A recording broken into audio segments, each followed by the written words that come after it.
بسم الله الرحمن الرحيم إن الحمد لله نحمده ونستعينه ونستغفره ونعوذ بالله من شرور أنفسنا ومن سيئات أعمالنا من يهده الله فلا مضل له ومن يضلل فلا هادي له وأشهد أن لا إله إلا الله وحده لا شريك له وأشهد أن محمدا عبده ورسوله أما بعد. Donc aujourd'hui, Inch'Allah, nous reprenons Minhaj Shalikin après une longue pause Ramadan et avant, parce que j'avais fait une pause en faisant Kitab al-Siyam min 'Umdat al-Ahkam. Puis une pause pendant Ramadan, on avait fait Kitab al-Siyam de Ahsan al-Mukhtasarat et Tafsir Just Tabarak. Donc là, nous reprenons, Inch'Allah, c'est la dernière ligne droite, bi'idhnillah, concernant Minhaj Shalikin, en espérant que nous allons le finir, bi'idhnillah, avant cet été, pour pouvoir reprendre ensuite Ahsan al-Mukhtasarat, là où nous nous étions arrêtés. Donc ça, c'est un chapitre qui est très, très, très important, qui s'appelle Bab al-Nikah, le chapitre du mariage. Donc là, qui va concerner beaucoup de personnes, Inch'Allah, car on me pose beaucoup de questions sur le mariage. Beaucoup de questions sont posées. Donc j'espère que toutes ces personnes-là qui nous ont posé des questions pendant tout ce temps-là vont écouter les cours. Parce que le problème de beaucoup de gens, subhanallah, ce que je remarque, c'est qu'ils n'écoutent pas les cours. Beaucoup n'écoutent pas les cours et sont toujours en train de me poser des questions sur des cours que j'ai déjà traités. En fin de compte, les gens, j'ai remarqué, ne cherchent pas la science. Ils cherchent que la facilité, ils ne veulent pas faire l'effort d'apprendre la science, d'ouvrir un livre, d'écouter un cours pour apprendre la religion. Et ça, j'en avais déjà parlé dans des cours. Et ya Abdullah, ô serviteur d'Allah, ô mon frère, ô ma soeur, vous n'apprendrez jamais la religion d'Allah sur les réseaux sociaux. Et ça, j'en parlais, subhanallah, avec des frères dans une assise que nous avons faite il y a 3 jours, que maintenant la mode, et ça, Inch'Allah, j'espère qu'un jour, ça fera l'objet d'un cours. Le cours, oui, il est enregistré, alhamdulillah. J'en ferai l'objet d'un cours. Nous en avons déjà parlé sur l'étude de la science.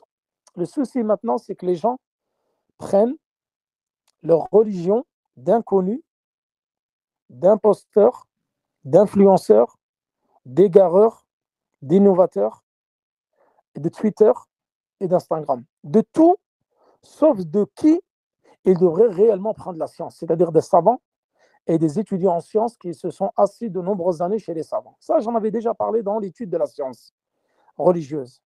Et la compréhension de la religion et l'étude de la science ne se prend pas sur Twitter à coup de tweets et ne se prend pas sur Instagram à coup d'extrait de la traduction d'un tel savant, de telle vidéo de 1 minute 30 secondes. Vous pouvez regarder des millions de vidéos comme ça, tu n'apprendras jamais ta religion comme ça. Et moi, je l'ai dit plusieurs fois. Et je l'ai dit en toute honnêteté, en toute sincérité, tu n'apprends pas ta religion sur YouTube en regardant des extraits d'1 minute de 30 secondes, même si c'était des savants. La religion ne s'apprend pas comme ça. Les compagnons ont appris leur religion en s'asseyant chez le prophète. Et les tabi'in l'ont pris des compagnons dans les assises de science, en s'asseyant et en étudiant des livres. C'est la voie que j'ai choisie. C'est-à-dire, c'est la tariqa, et ça, c'est la tariqa des ulama. Et ça, c'est la voie des savants, et c'est la voie des pieux prédécesseurs. Que d'étudier la science, après l'avoir prise chez les savants, et de l'enseigner comme l'ont enseigné les savants, c'est-à-dire avec des livres. En étudiant des livres de A à Z, et en prenant des notes. Lorsque vous étudiez un livre, vous prenez des notes. Prenez tout. Vous avez l'enregistrement. Vous avez la rediffusion sur Telegram, sur YouTube. Tu écoutes et tu prends des notes et tu révises régulièrement tes notes. Tout ça, je l'ai dit dans une conférence déjà sur l'étude de la science. Ceci n'est qu'un rappel pour mes frères et mes sœurs que la science, ce n'est pas sur Twitter, ce n'est pas sur Insta, ce n'est pas sur TikTok et ce n'est pas chez les inconnus, ni les influenceurs, ni les égarés, ni les innovateurs, etc. Et il y en a beaucoup. Il n'y a que ça d'ailleurs. Il n'y a quasiment que ça sur les réseaux sociaux. Que des gens qui se mettent en avant, qui n'ont jamais étudié, des égarés, des innovateurs, des influenceurs. Tout le monde prend la parole. L'islam est devenu facile. On prend la parole et on parle d'islam en toute ignorance. Alors que s'il y a une chose sur laquelle tu ne devrais pas parler, ça serait l'islam. Car c'est une chose beaucoup trop précieuse, beaucoup trop importante. Et nous aurons des comptes à rendre concernant cela le jour de la résurrection, d'avoir parlé sur Allah subhanahu wa ta'ala sans science. Et cela fait partie des plus grands péchés. Et les gens prennent cela avec une telle facilité de parler d'islam, d'égarer des gens et de parler sans science. Et ça, c'est vraiment un sujet sur lequel j'insiste beaucoup, de faire attention de qui vous prenez vos sciences. de qui vous prenez votre religion. Comme il a dit, le athar de Ibn Sirin, qui est très connu. Cette science est une religion. Alors regardez de qui vous prenez votre religion. Donc ça, c'était juste une introduction. Donc là, nous allons rentrer dans le vif du sujet, et c'est un sujet important, parce que c'est un sujet qui nous concerne tous, le mariage, qui est la moitié de la religion. Et c'est un sujet sur lequel on nous pose beaucoup de questions. Donc j'espère qu'après avoir traité tout ce long chapitre, qui va nous prendre peut-être quelques semaines, pour ne pas dire quelques mois, et nous allons évoquer tous les sujets. Comme ça, les gens, normalement, j'espère qu'après, ils ne poseront plus de questions sur ce sujet-là. Donc, Bab al-Nikah. Nous avons déjà vu Kitab al-Ibadat. Comme je vous l'avais dit dans l'introduction de Minhaj Shalikin, Inch'Allah, normalement, avant le Hajj, nous allons essayer de le finir. Je vais essayer de le finir avant fin juin pour reprendre, Inch'Allah, après Ahsan Muhtasarat. Les juristes, Al-Fuqaha, ils commencent toujours leur livre par Bab al-Ibadat. Parce que c'est la chose pour laquelle nous avons été créés. Et c'est la cause pour laquelle nous avons été créés. Je n'ai créé les hommes et les djinns que pour qu'ils m'adorent. Donc l'objet de ta création, la cause de ta création, c'est uniquement l'adoration d'Allah subhanahu wa ta'ala. C'est pour cette cause-là que tu as été créé sur terre, pour unifier Allah subhanahu wa ta'ala et pour l'adorer. Donc c'est pour ça que les juristes commencent par Bab al-Ibadat. Et l'ibadat, c'est les 5 piliers de l'islam. À savoir, bon, tu enlèves la double attestation, ça rentre dans la croyance, on va dire les 4 piliers de l'islam. At-tahara, donc la purification, parce que tu dois être pur pour la salat, c'est une condition de la prière. Ensuite, vous avez as-siyam, az-zakat ou al-hajj. Donc ça, nous les avons déjà traités. Donc et ensuite, ils disent, les juristes, une fois que tu as adoré Allah subhanahu wa ta'ala, tu as besoin de manger et de boire pour te fortifier, pour fortifier ton corps et pour mieux adorer Allah subhanahu wa ta'ala. Alors, qu'est-ce que tu vas faire? Tu vas manger, boire, donc acheter, vendre. Et c'est ce qu'on a fait dans Bab al-Mu'amalat. On appelle al-Mu'amalat, c'est tout ce qui est transaction commerciale. Tout ce qui relève du commerce. Donc, tu as besoin d'acheter et de revendre pour te nourrir, pour boire, etc. Donc, ils les mettent juste après Bab al-Ibadat. Et ensuite, les juristes, ils disent, une fois que tu as bu, tu as mangé, tu t'es rassasié le ventre, donc tu as besoin de autre chose, c'est-à-dire te marier pour pouvoir pallier à ce désir que tu as d'avoir une femme. Alors, ils mettent le chapitre du mariage tout de suite après Al-Mu'amalat, ce qu'on appelle Kitab al-Nikah. Ou certains l'appellent Fiqh al-Usra, c'est-à-dire la jurisprudence de la famille. Parce que Bab al-Nikah, dans le Nikah, le mariage, il y a aussi un autre chapitre que nous allons évoquer à la fin, et c'est le chapitre du divorce. Malheureusement, de nos jours, dans quasiment toutes les sociétés, cela ne concerne pas uniquement la France, ça concerne même les pays musulmans, il y a énormément de divorces. Il y a énormément de divorces, comme nous en parlerons le moment venu, Inch'Allah, le moment propice. Et les juristes, ils disent une fois que tu as divorcé, une fois que certains disent, une fois qu'il a adoré Allah, il a mangé, il a bu, il a fait des transactions commerciales, il s'est marié, après l'insan, il a commencé à outrepasser ses limites, yata'adda ala al-akharin, transgresser les règles et tomber dans ce qu'on appelle al-jinayat. Jinayat, c'est les châtiments et les peines et les châtiments. C'est-à-dire al-jinayat et al-hudud. Ça, c'est tout de suite, ça, c'est le dernier chapitre. Généralement, les livres de jurisprudence sont divisés en 4 parties. Al-ibadat, al-mu'amalat, al-nikah, al-jinayat, al-hudud. C'est-à-dire les adorations, 4 piliers de l'islam. Vous avez al-mu'amalat, toutes ces transactions commerciales. Ensuite, vous avez al-nikah, mariage, la dot, ta'addud al-zawjat, la polygamie, le khul', lorsque la femme elle demande le divorce at-talaq. Ensuite, ashratun nisa, comment vivre avec les femmes, etc. Ensuite, vous avez al-jinayat, c'est-à-dire quand la personne, elle outrepasse les limites, elle va agresser quelqu'un, elle va le blesser. Comment ça se passe dans l'islam? Tu vas le blesser à l'œil, tu vas lui casser une dent, tu vas lui casser une jambe.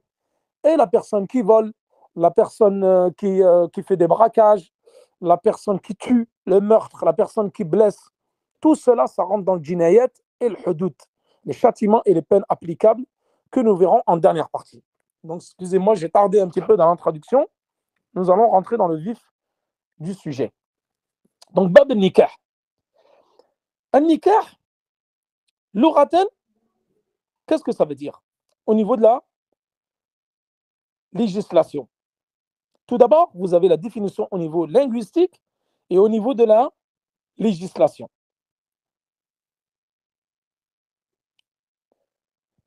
Donc, au niveau linguistique, ça veut dire al-dhamm wa al-tadakhul wa al-ikhtilat. C'est l'union et c'est le fait que deux choses s'imbriquent et c'est le fait que deux choses se mélangent. Ça, c'est au niveau linguistique. Qu'est-ce que ça veut dire al-nikah? On dit تناكحت الأشجار إذا تقاربت وانضم بعضها إلى بعض وتداخلت فروعها بفروع بعضها. Les arbres, lorsqu'ils s'enchevêtrent, c'est-à-dire leurs branches, là quand vous voyez des arbres qui sont plantés l'un à côté de l'autre, leurs branches s'enchevêtrent et se mêlent les uns aux autres. On dit تناكحت الأشجار. Les arbres se sont mélangés les uns aux autres, leurs branches se sont mélangées, leur feuillage s'est mélangé les uns aux autres.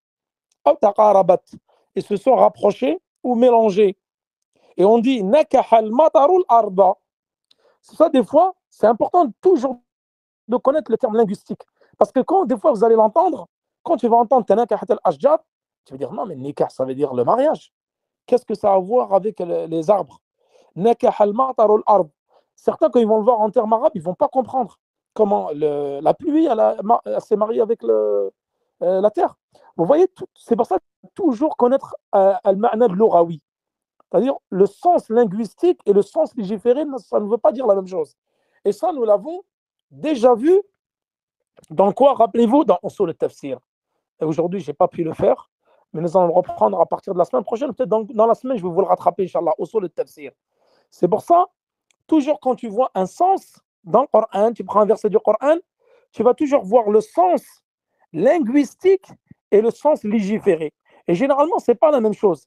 Et parfois, comme nous l'avons déjà vu concernant Salat, par exemple, pour ne pas sortir du sujet, le sens qui est voulu dans le Coran, si tu n'as pas bien étudié la Lora et Tafasir al-Sahaba et Tafasir al-Mufassirin, toi, tu vas le comprendre parfois de la façon légiférée. Alors que parfois, le sens qui est voulu dans le Coran, c'est la définition linguistique.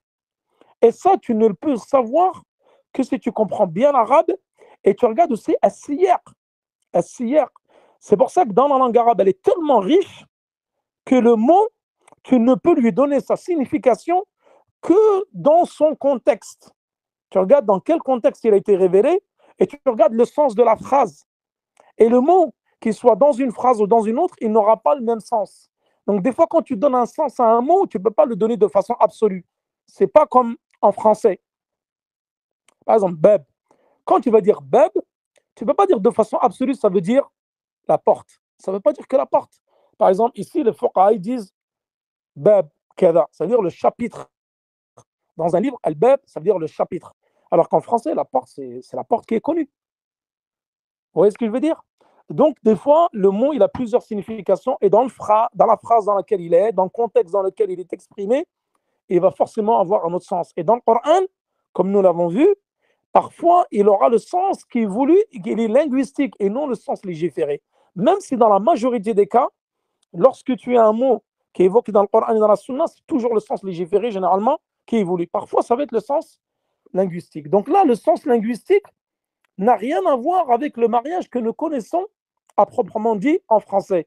Et si nikah, comme nous l'avons déjà vu dans Usul al-Tafsir, le mot au niveau linguistique, il a toujours un sens beaucoup plus vaste. Ça, vous le saurez. Il a un sens vaste.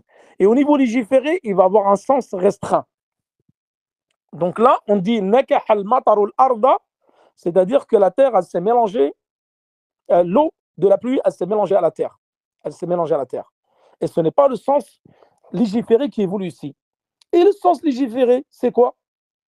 Et d'ailleurs, avant de passer à cela, la définition légiférée, et on va rentrer dans le vif du sujet, c'est que un nikah, il a deux sens. Donc les Arabes, quand ils l'utilisent, l'oral, les linguistes, ils l'utilisent pour deux sens. Ils utilisent le mot nikah, wa yuradu bihi al-wat, c'est-à-dire le rapport conjugal, le rapport sexuel. Et al-nikah, il veut dire également le contrat de mariage. Donc, comment différencier les deux? Comment savoir qu'une fois tu parles du rapport avec ta femme, une fois tu parles de du contrat de mariage? Alors, ils disent, al-Lughawiyin, les linguistes, ils disent, les Arabes, lorsqu'ils rajoutent le mot nikah, il a zawja, ou il mar'a, c'est-à-dire la femme, ta'ni, ay, kalimat al-nikah, ta'ni bihi al-jima'. Lorsque tu parles de ta femme et tu emploies le mot nikah, ça veut dire al-wat, c'est-à-dire al-jima'. Donc là, on parle exclusivement du rapport sexuel. Mais lorsque tu parles d'une ajnabiyya, une femme qui était interdite, une femme qui était étrangère, et que tu veux épouser, là, on ne va pas parler de wat, parce que ce n'est pas ta femme encore. Donc là, on va parler de contrat de mariage. Bien faire la distinction des deux. Donc les Arabes, quand ils parlent du nikah, soit ça veut dire al-wat ou al-jima', la relation sexuelle, le rapport, soit ça veut dire le contrat de mariage. Et d'ailleurs, le contrat de mariage, c'est quelque chose qui est très lourd. Allah subhanahu wa ta'ala dit dans le Coran, dans Surat An-Nisa, verset 21, وَأَخَذْنَا مِنْكُمْ مِيثَاقًا غَلِيظًا. C'est le chapitre 21 dans Surat An-Nisa. أَخَذْنَا مِنْكُمْ مِيثَاقًا غَلِيظًا. Nous avons pris de vous un engagement solennel.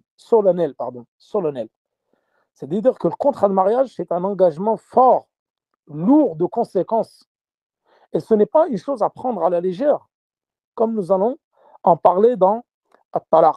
Les gens maintenant prennent le mariage à la légère. Et on entend des histoires, mais à dormir debout. Des gens qui divorcent, mais pour un rien. J'entends des fois, j'ai des témoignages qui me parviennent, des gens qui divorcent au bout d'une semaine. La femme qui veut le khul' au bout d'une semaine, au bout de 15 jours. Des fois, même après la nuit, ça divorce. C'est une calamité, mes frères et sœurs. Wallahi, nous vivons dans une époque folle, où il y a peu de responsabilités. Et Allah subhanahu wa ta'ala dit wa akhadna minkum mithaqan ghalidha. Nous avons pris de vous un engagement solennel, c'est-à-dire qu'en contractant un contrat de mariage, tu as pris un engagement solennel devant Allah subhanahu wa ta'ala. Et les gens jouent de ça. Et ils divorcent pour un oui, pour un non, pour un petit différend, pour un rien. Et moi, je vous dis, wallahi, que les réseaux sociaux ont un impact considérable sur les relations et sur la cause qui va provoquer des divorces. Bon, il y a plusieurs causes, bien sûr, que nous allons évoquer dans le chapitre du mariage. Hein. Ça, c'est le dernier chapitre dans Bab el-Nikah. Les causes, qu'est-ce qu'ils font? Ça, j'espère qu'un jour, j'en ferai une conférence. J'en ferai une conférence en parlant du couple bienheureux dans l'islam. Les causes qui vont rendre que tu vas avoir qui vont faire que tu vas avoir un couple bienheureux. Comment être bienheureux dans l'islam? Avoir un couple et être épanoui. Ben déjà, j'ai envie de te dire, enlève les réseaux sociaux. Enlève les réseaux sociaux, ça fait 90% du travail. 90% du travail. Parce que ça, la plus grande calamité que nous vivons actuellement, wallah, c'est les réseaux sociaux. Et tout ce qu'il y a dedans, c'est que du haram. Il y a très peu de halal dans les réseaux sociaux. C'est que des mensonges. En fin de compte, les gens qui vivent dans les réseaux sociaux, ils vivent une vie qui n'est pas la réalité. Avec le temps, tu es tellement déconnecté de la réalité, tu en deviens schizophrène. C'est-à-dire que tu es complètement déconnecté. Et tu vis qu'à travers les réseaux. Et que pour les réseaux, pour certains, ils sont accros à cela. Ils sont addicts des réseaux sociaux. Donc, ensuite, quand tu reviens à la réalité, bah, tu prends une claque. Tu es complètement déconnecté. Et tu es toujours là à faire des comparaisons. Et dans les réseaux sociaux, tu vas avoir quoi? Que du haram. À longueur journée, des haram, des gens qui s'exposent, qui exposent leur richesse, leur nudité et tout ce qui s'ensuit. Donc, forcément, toi, ça va avoir des répercussions sur ton couple. Et toujours là, être à comparer avec les autres. Également, l'entourage. Parfois, c'est la famille, parfois, c'est la belle famille. Il y a plein de facteurs qui font que cela peut obstruer ton mariage, qui peut engendrer un divorce. Et ça, nous en parlerons en temps voulu. Pour l'instant, on parle du mariage. Le divorce, c'est plus loin, car le divorce, il vient après le mariage.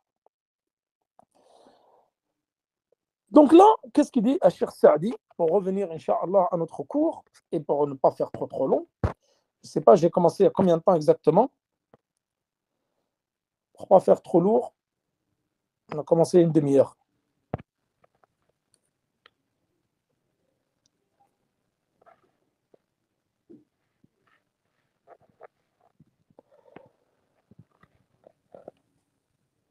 Baïb.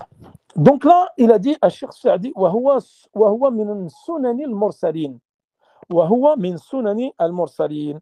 Ça veut dire que le mariage, il fait partie des traditions prophétiques. Donc tous les prophètes se sont mariés. Et quelle en est la preuve concernant cela? La preuve, elle est dans Surat Al-Ra'd, le tonnerre, verset 38. وَلَقَدْ أَرْسَلْنَا رُسُلًا مِنْ قَبْلِكَ وَجَعَلْنَا لَهُمْ أَزْوَاجًا وَذُرِّيَّةً. Nous avons envoyé des messagers avant toi. وَجَعَلْنَا لَهُمْ أَزْوَاجًا وَذُرِّيَّةً. Et nous leur avons donné des femmes, donc ils ont eu des femmes et une progéniture. Donc tous les messagers qui ont précédé le Nabi sallallahu alayhi wa sallam ont eu des femmes et une progéniture, c'est-à-dire une descendance des enfants. Et le prophète sallallahu alayhi wa sallam, il a dit An-nikahu sunnati. Rawahu al-Bayhaqi wa sahahahu al-Albani.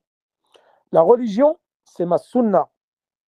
Et dans une riwaya, il a dit An-nikahu min sunnati. Le mariage fait partie de ma sunna. An-nikah, quand on l'emploie de façon générale, ça veut toujours dire le mariage. Mais quand tu vas parler de ta femme, quand tu vas dire nakahtu mra'ati, nakahtu zawjati, nakahtu zawji, nakahtu ba'li, nous allons voir que la femme, il y a zawj, tu peux dire mra'ati, zawjati, mais tu peux dire aussi zawji. Quand tu dis zawj, ça ne veut pas forcément dire le mari. À zawja, tu peux dire aussi zawj. C'est-à-dire la femme, tu peux l'appeler aussi zawj. Nakahtu zawji, c'est-à-dire j'ai eu un rapport avec ma femme. Et tu peux dire ba'li. Ba'li aussi. Tout ça, c'est des expressions que nous allons voir à travers les cours. Et le prophète sallallahu alayhi wa sallam, il y a 3 hommes qui sont venus le voir. 3 compagnons. Et ça, nous l'avons vu pendant Ramadan, rappelez-vous. Il a dit, moi, je passe la nuit en prière et je ne dors pas. Le deuxième, il a dit, je jeûne et je ne mange pas. Et le troisième, il a dit, la ankihun nisa. Je ne me marie pas aux femmes. Et le prophète, il leur a répondu, moi, je prie et je dors. Je jeûne et je romps le jeûne. Et dans une riwaya, je mange la viande. Parce qu'il y en a certains, il a dit, je ne mange pas de viande. Il a dit, je mange de la viande. Et ensuite, il a dit, wa ankihun nisa. Et je me marie aux femmes. Faman raghiba an sunnati, falaysa minni. Celui qui se détourne de ma sunna ne fait pas partie de moi. Parce que c'était des gens qui avaient exagéré. Ils avaient exagéré dans la religion. Et ils ne dormaient pas, ils ne rompaient pas le jeûne ou ils ne mangeaient pas la viande, et ne se mariaient pas aux femmes. Comme ils le font les moines. Les moines qui ont fait vœu d'abstinence, et nous n'avons pas cela. Vœu de chasteté, ils ont fait vœu d'abstinence. Ceci est interdit en islam. Donc le mariage, ça fait partie de la sunna des prophètes. Et la sunna du prophète, comme il l'a dit, an-nikahu sunnati. Et nous allons voir que le mariage, tu peux appliquer les 5 jugements, al-ahkam al-khamsa, qui sont dans la jurisprudence. Donc il y a des cas où il peut être recommandé, c'est une sunna. Il y a des cas où il est obligatoire. Il y a des cas où il est mubah, comme nous allons le voir. Il est juste permis. Il y a des cas où il est détestable. Et il y a des cas où il est interdit. Vous allez me dire comment le mariage peut être interdit. Al-Hanabila, il y a une situation où ils évoquent le mariage comme étant interdit. Donc le prophète sallallahu alayhi wa sallam s'est marié avec les femmes ainsi que les compagnons, et celui qui se détourne de la sunna du prophète sallallahu alayhi wa sallam ne fait pas partie de moi.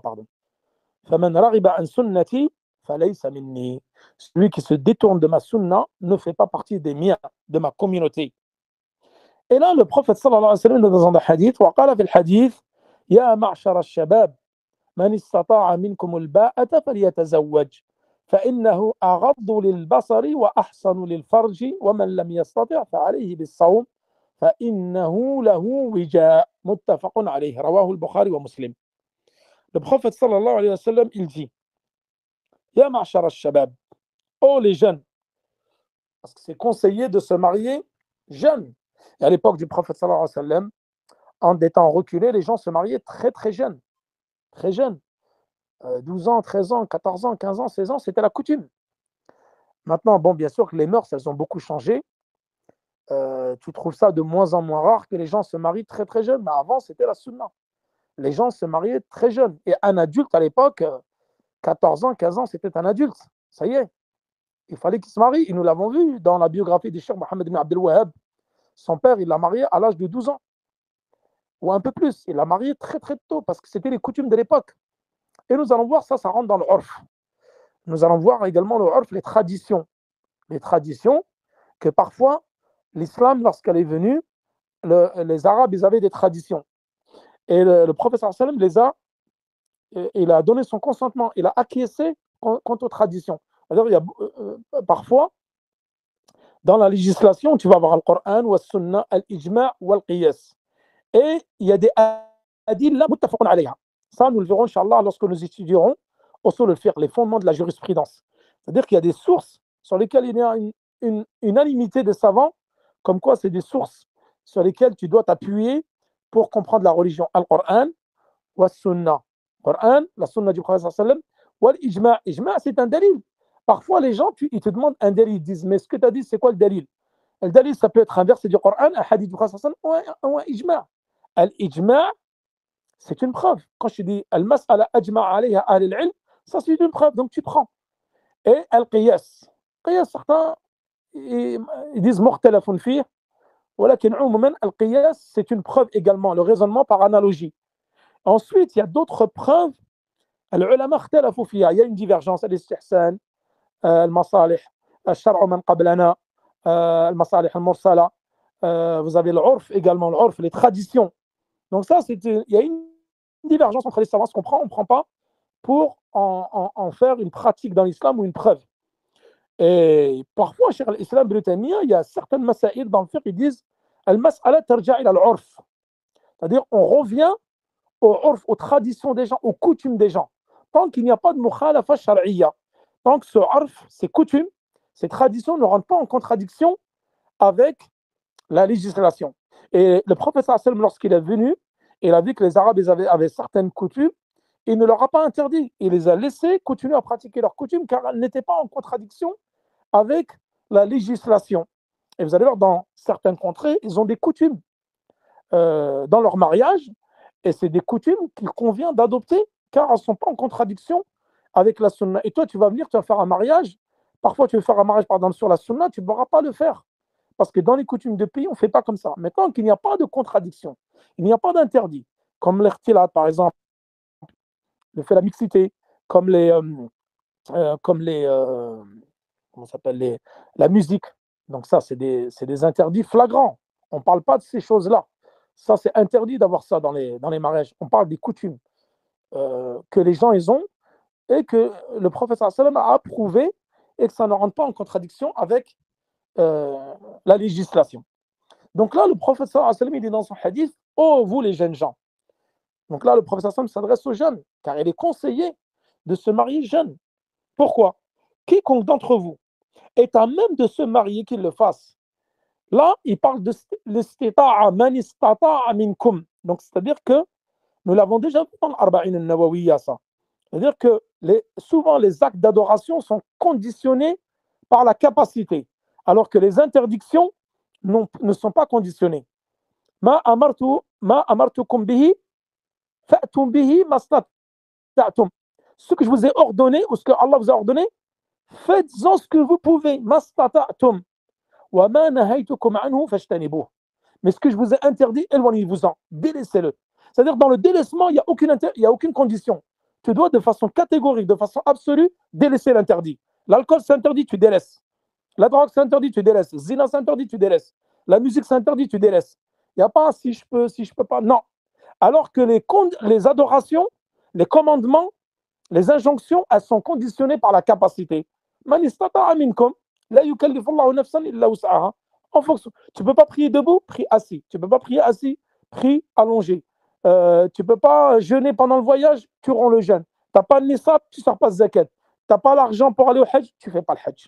La religion, Allah subhanahu wa ta'ala, il nous l'a facilité au maximum. Ad-din yusr, wa laysa bi'usr.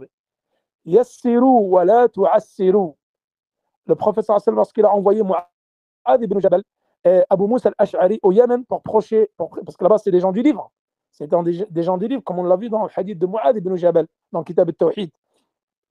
Il y avait des juifs et c'était beaucoup des chrétiens. Ce n'étaient pas des mouchriks comme la péninsule arabique, et eux, ils adoraient les statues comme à Mecca et dans les autres contrées de l'Arabie. Eux, c'était des gens du livre, les Yéménites. Donc, le prophète, lorsqu'il les a envoyés, il a dit Yassiru, donc de les appeler au Tawhid, la ilaha illallah. Si ils approuvent cela, dis-leur qu'Allah leur a prescrit 5 prières de nuit et des jours.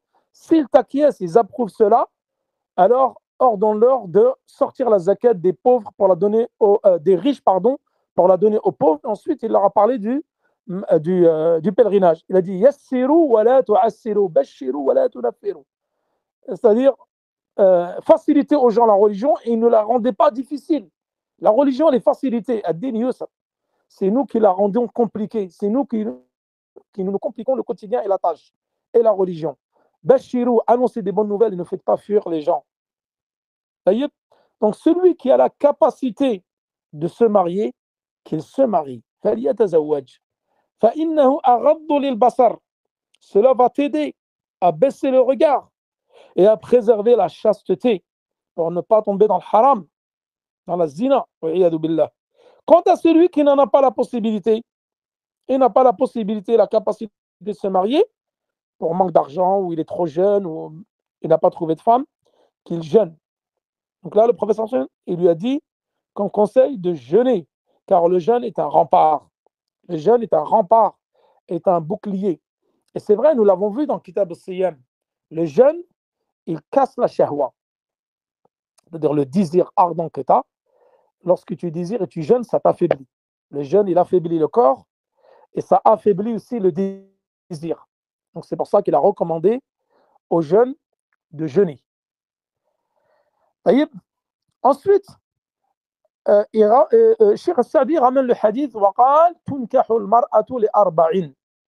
La femme, on l'épouse pour 4 raisons. لمالها, pour son argent. لحسبها, pour son rang. وجمالها, sa beauté. ودينها, فاظفر بذات الدين تربت يمينك. متفق عليه. وفي رواية فاظفر بذات الدين تربت يداك. تربت يداك. متفق عليه. حديث رواه البخاري والمسلم.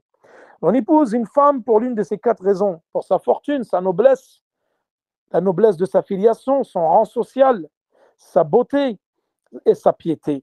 Opte pour la femme pieuse afin d'être heureux. Hadith donc rapporté par le Bukhari ou Muslim. Donc le mieux de choisir une femme pieuse et d'une noble filiation, aimable et féconde. وينبغي أن يتخير ذات الدين والحسب. Là, Cheikh Saadi dit le mieux, c'est de choisir une femme pieuse, d'une noble filiation, aimable et féconde. Al-Wadoud, Al-Waloud, Al-Hasiba. C'est-à-dire que là, parmi les 4 causes évoquées, vous voyez, il n'évoque pas l'argent. En aucun cas, il évoque l'argent. Parfois, des gens, ils vont chercher que le matériel. Un mari qui est riche, un mari qui a un métier, machallah, extraordinaire, un mari qui a une villa, qui a une belle voiture. À aucun moment ici dans le hadith, il évoque, mais il dit, je vais choisir celui-là.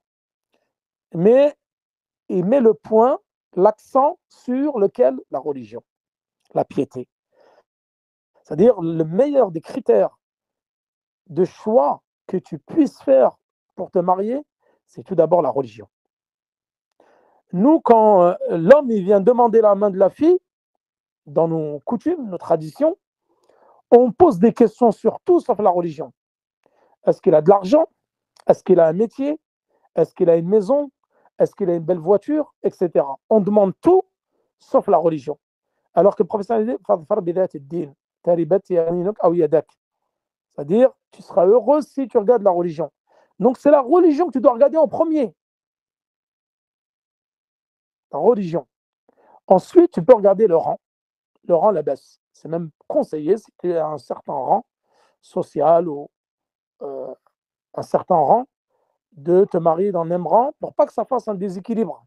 Souvent, ce déséquilibre-là, ça peut créer des conflits dans le couple et mener à la séparation. Ensuite, al-wadoud, aimable. Donc la femme qui est aimable, qui est aimante, qui a un bon comportement, douce. Al-waloud. Al-waloud, c'est celle qui enfante beaucoup. Donc pour qu'il puisse avoir une grande progéniture. Car le prophète sallallahu alayhi wa sallam nous a recommandé cela. Il a dit, mariez-vous avec les femmes aimables, aimantes et qui peuvent avoir beaucoup d'enfants. C'est-à-dire, et le jour de la résurrection, le prophète sallam, je serai la communauté la plus nombreuse par rapport à toutes les autres communautés. Takfir al-umma. C'est bien de se marier avec une femme qui peut avoir beaucoup d'enfants pour grossir les rangs des musulmans et avoir une communauté forte. Et dans une riwaya,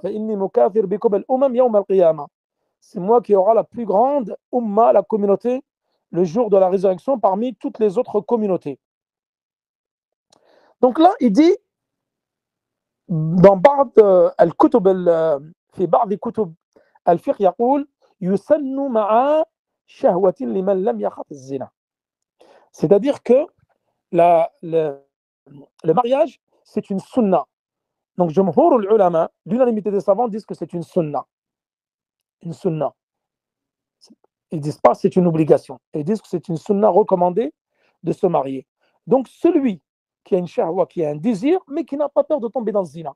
Il aime les femmes, il a un désir pour les femmes, mais il n'a pas peur de tomber dans le zina. Lui, c'est recommandé pour lui. Yusan. Wa yajibu ala man yakhafuhu. C'est-à-dire, ça devient une obligation. Vous voyez là, les 5 al-ahkam al-shar'iyya tantabiq ala al-nikah. Les 5 jugements légiférés, c'est-à-dire al-halal, wal-haram, wal-ibaha, wal-karaha, wal-sunna, ça, tu peux l'appliquer également au mariage.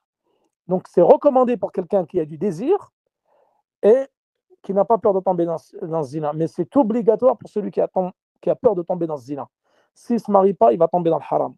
Pour lui, c'est une obligation de se marier. Et les fuqaha, ils disent وَيُبَاحْ لِمَنْ لَا شَهْوَةَ لَهُ. Et c'est permis, c'est juste permis pour celui qui n'a aucune shahwa. Tu as des gens, tu as des hommes, même certaines femmes, qui n'ont aucun désir pour le mariage. Ils ne sont pas attirés par les femmes. Et les femmes ne sont pas attirées par les hommes. Sans bien sûr qu'on ait des arrière-pensées qui ne sont pas bien sûr non plus attirés par les mêmes sexes. Voilà, yadou billah. Mais c'est des gens qui n'ont pas de désir plus que ça. Il y a des gens comme ça qui sont frigides, qui sont froids, qui ne sont pas attirés par l'autre. Pour eux, c'est juste permis. C'est ni une sunna recommandée, ni obligatoire, comme ils disent al-Hanabila.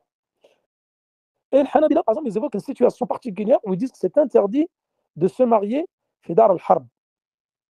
Ils disent que le musulman s'y rentre dar al-harb bi aman, c'est-à-dire par exemple dans un pays en guerre, souvent dar al-harb c'est dar al-kufr. Dar al-harb, dar al-kufr, c'est-à-dire un pays de mécréance, un pays non musulman qui est en guerre. Ils disent là, il est interdit pour l'homme de se marier. Parce que si tu vas te marier dans Bilad al-Kuffar, une terre qui est en guerre, et qu'il ait des enfants, ils disent yusta'bad. C'est-à-dire ces enfants, ils peuvent être pris ils peuvent être captifs de guerre, ça peut en faire des esclaves, etc. Donc les Hanabila, dans cette situation-là, ils interdisent à la personne de se marier. Ça, c'est une situation qui est particulière. Donc on revient, et là, ils disent de choisir celle donc, qui est aimante et celle qui a un rang et qui peut avoir beaucoup d'enfants. وإذا وقع في قلبه خطبة امرأة فله أن ينظر منها ما يدعو إلى نكاحها. C'est-à-dire, là, il dit lorsqu'il veut se marier. Alors, qu'est-ce qu'il fait? Il regarde ce qu'il a besoin de voir, par exemple, de son corps pour qu'il puisse se marier avec elle. Il regarde un minimum pour savoir si elle va lui plaire ou pas. Et qu'est-ce qui est permis de regarder? Donc là,